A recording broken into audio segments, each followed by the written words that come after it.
What up, YouTube? It's Mike from Mike's RC Garage, and you know, I don't do unboxings. So there it is. Now, what do we do with that?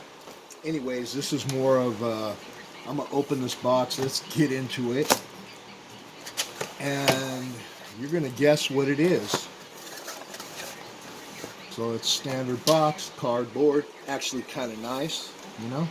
Nice, perforated, folds, nice. Anyway, got some parts, some push rods, a little bit of anodized stuff, bearings, got a motor, small but high KV, servo, ESC,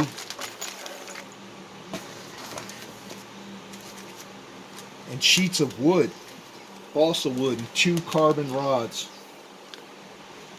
Looks like carbon, might be fiberglass. But anyway, what is it? You tell me. Sheets of plywood, carbon rods, push rods, motor, ESC, servo. What do we got, YouTube? Let me know.